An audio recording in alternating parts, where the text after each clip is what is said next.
If I could summarize my Malone golf experience into one word, it would be irreplaceable.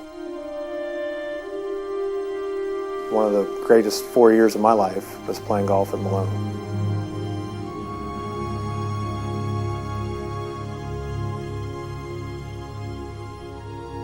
The friendships that we had, the trips that we took, just how much Coach cared for us, really what sums up the golf program.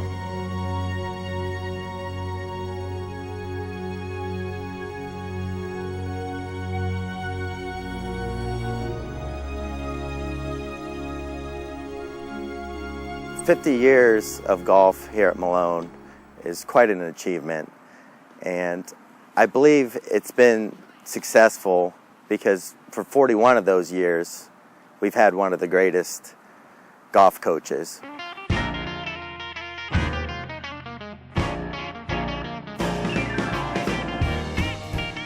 1963 was the first team at Malone in golf. I entered, my first season was the spring of 1966.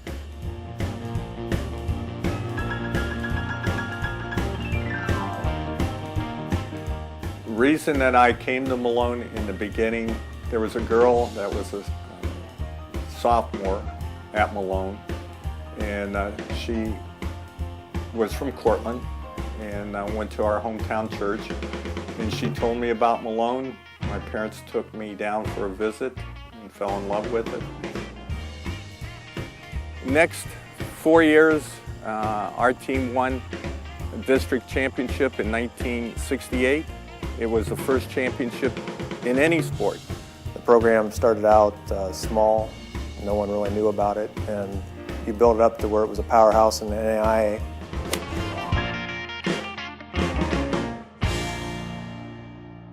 Ken was the first one to bring it really to prominence by the fantastic and unbelievable chance getting to nationals, qualifying to get there, and then to actually win it. That's the '69 NAIA National Championship plaque. Probably as a player, 1969 was the greatest year of my life. Just won the medalist at the national championship, became Malone's first All-American, graduated from Malone, was getting married to my college sweetheart, Martha, and we've been married for the past 44 years. But that's Ken's Athletic Hall of Fame picture.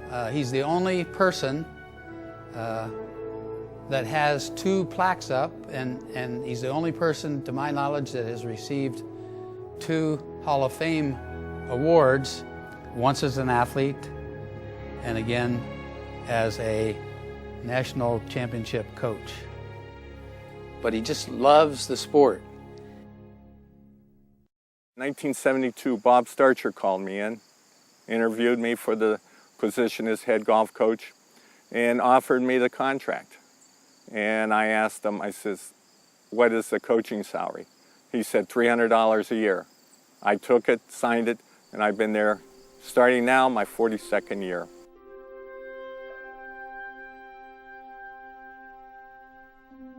It's rare for someone to be at Malone or anywhere as a part-time coach and have the unbelievable success that Ken Highland has experienced. Difference being a coach versus a player, you're not responsible for your own actions, so basically you're trying to help other people become better people as well as better golfer. My coaching philosophy in one sentence: never, never, never give up, and give 100%. I went to a tournament, and when they won, it was so casual. I mean, there was no celebration, and golf isn't a sport where you celebrate like you do in some other sports, but the thought hit me, these guys are so used to doing this. This is what all coaches should strive to have. I remember when I first started, the very first 3 years I didn't recruit, and we were about a 500 team. And Bob Starcher called me into the office and said, hey, we need to do recruiting. Recruiting is the key to success. Yeah, I came to Malone to play for Coach Hyland. I was recruited out of high school and also knew Coach Hyland. Basically, Barry, his youngest son, and I grew up basically since we could walk. I knew Barry, and then of course I was always back at the Hyland household. From the time that I was about 3 years old, we played at Malone together on the golf team. Coach Hyland recruited me out of high school. Barry and I played together and came to Malone just based on Coach's work ethic and where he's taken the team in the past. I remember the first time I talked to Coach was 7th grade at the Shoreston Memorial Tournament, and I remember thinking, I'm not going to go to Malone. I want to go down south. I want to play golf all year round. But pieces kind of fell together, and senior year in high school, I remember talking to Coach, and right after I talked to him, I said, yeah, that's where I want to go. I was at Kent State for my first 2.5 years of college, and he'd contacted me before college in general. I was still in high school and wanted me to come play, and I was just dead set on Kent State and didn't really think much more into it. When things started to go sour at Kent State, he was the first person I thought back to give a call to. I had looked at Malone and visited Malone and had met him and chose to go somewhere else for that first year, and even with that, he never gave up on me.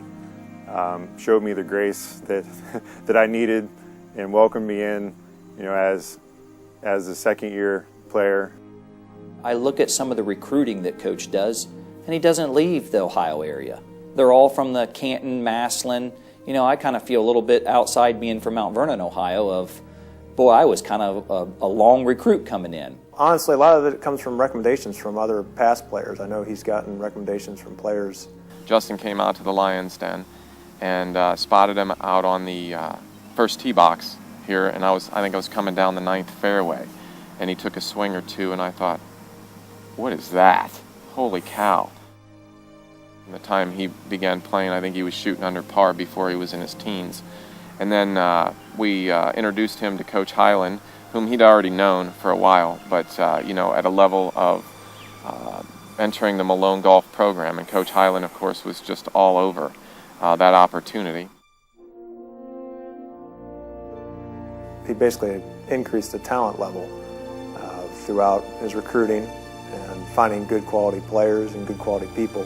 He puts everything he has into the golf program, whether it's working with his current golfers, recruiting during the summer, going to junior golf tournaments. He makes you feel more confident, at least for me. He makes me feel more confident as a player. I don't have to be perfect all the time around him to please him. I can just go be Nathan Tarter, and he's going to care for the player and the person that I am. It's the relationship that he develops with his athlete, that one-to-one relationship that they would do anything for Coach Hyland.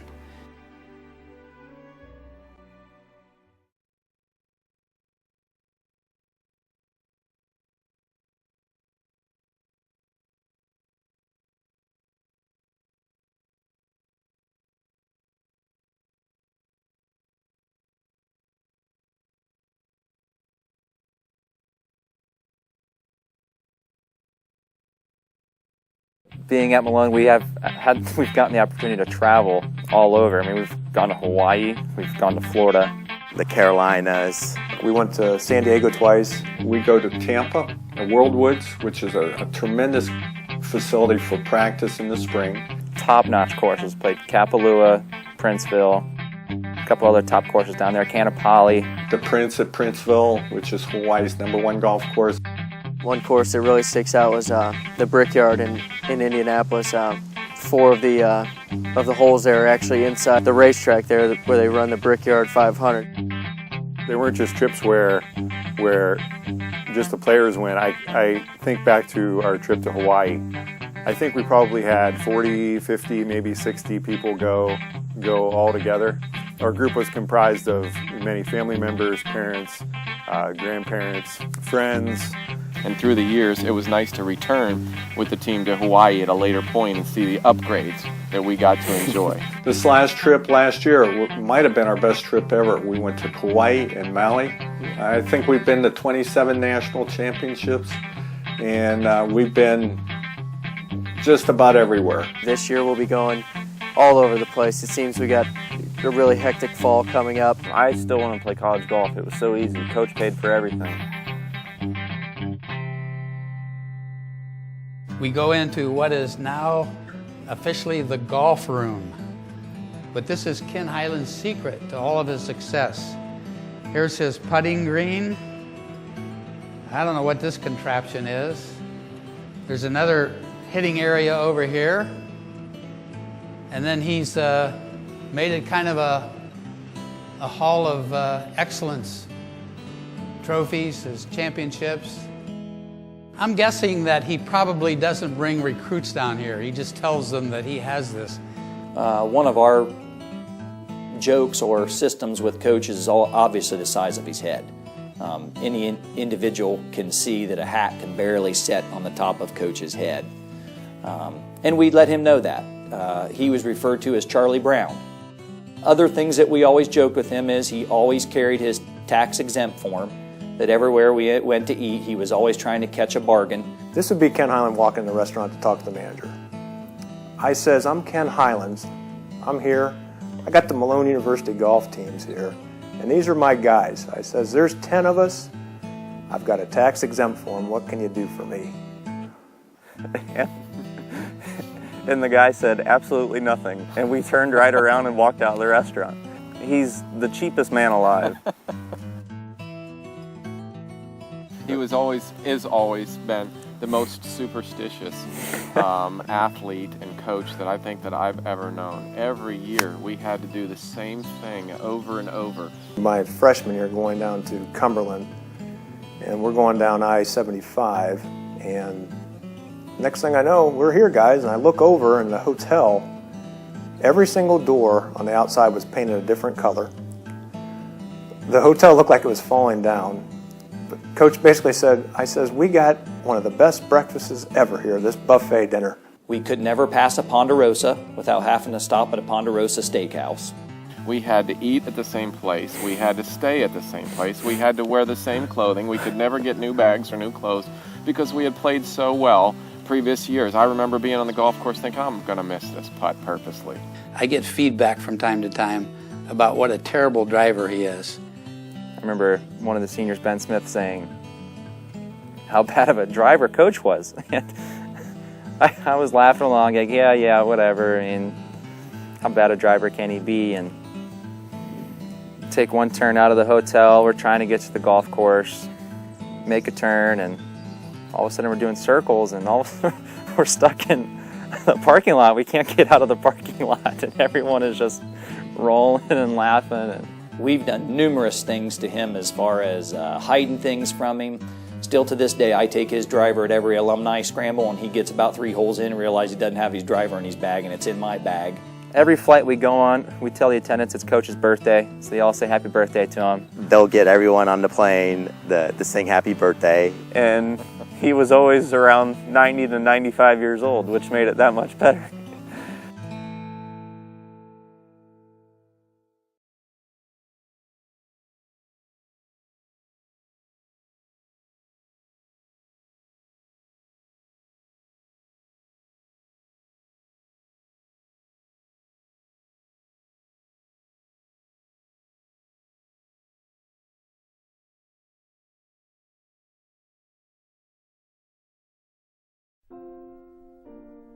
One of the highlights had to do with our national championship in the year 2000.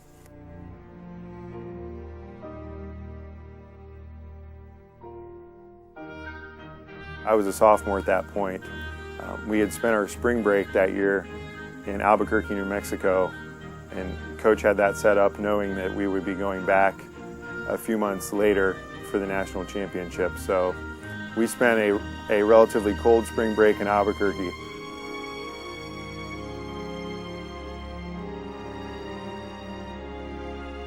It was a week where everyone was playing to their potential at the right time. From day one, it just felt like it was ours. We never really got ahead of ourselves. We led after the first day, and we led after the second day. At the end of the week, the tournament was ours. Winning the NAI National Championship as a school north of the Mason-Dixon line, not playing golf all year round because of weather conditions, truly an outstanding accomplishment. Seeing them walk off the plane and just greeting them there, and that was very special for my dad and the players. Coach recruits guys that love golf, and that's the reason why we have so many guys who are in the golf world. We have Scott DeMusi, who is now the golf coach at Walsh University. He's over at Arrowhead. Tony Adcock, who's at Seven Hills. As I left Malone College, I remember going on to play professionally for several years, deciding I like to eat on a regular basis, and that wasn't going to allow me the chance to be able to do that. So I became a golf professional, a club professional, and now celebrating my 28th year of membership within the PGA of America. Bernard Langard, who got me tickets to the 2005 Masters. Russ Holden, caddied for Bernard for 5 years. The highlight of that was obviously finishing fourth in the Masters in 2004 with him. I've now moved on to a successful not-for-profit world where I run Caddy for a Cure on the PGA Tour, Champions Tour, and LPGA Tour. The most recent one, Justin Lauer, just played in his first PGA tournament. Justin is the leading money winner on the NGA Tour, which he's been the leading money winner and still is, and gave him the opportunity as the leading money winner to compete for the first time on the PGA Tour, standing side by side with Lee Jansen and Davis Love and Podring Harrington and some of the greatest of all time. Just the success that he's had in professional golf for the little time that he's played, I just glow inside. Probably more so than anything. I mean, it's like a brotherhood, really, the golf team. Growing up and my dad taking me on these golf trips, it was like every year I had 10 to 12 big brothers. You're on the golf course for 4+ hours with these people. You're going to get to know them. And when you do that day after day, you're really going to get to know them. And that's how friendships are built. You're happy, you're joyful, and you're having a great time with your team. And having that camaraderie is so important. We still spend Thursday nights or Saturdays or whatever playing 9 holes of golf and just still talking and still reminiscing of all of the different things that we've learned, we've lived through, that we've been through at Malone University and with Coach Highland. And those are the things that I find irreplaceable. We are a family.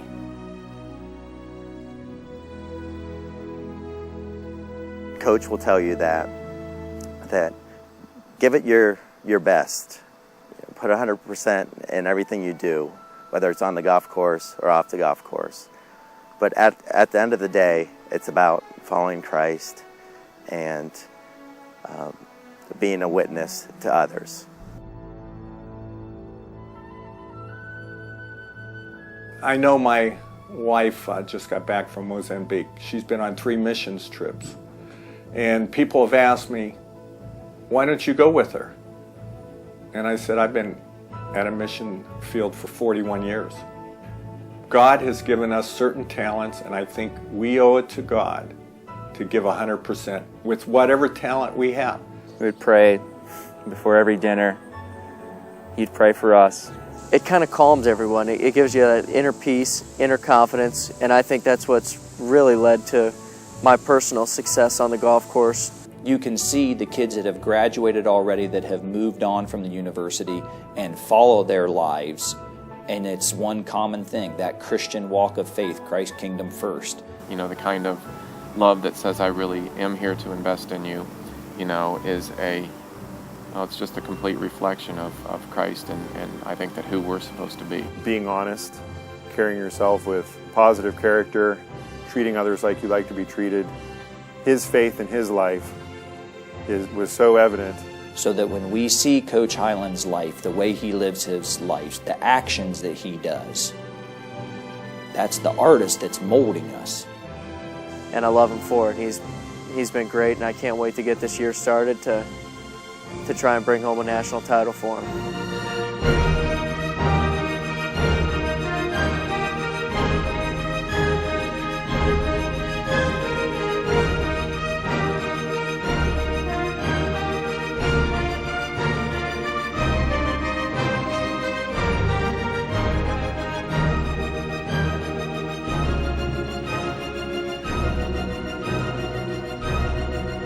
To summarize my career in a sentence or two, very simple. God has given me a little talent.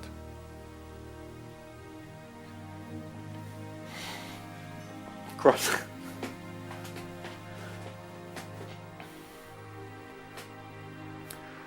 We're gonna have to erase this. Let me start again. When it's all done and said, I just want people to say he was the fairest coach that we've ever had. A lot of history. This may be the last time that people will see it. I'm thinking about taking everything down, packing it, starting all over for the next 50 years.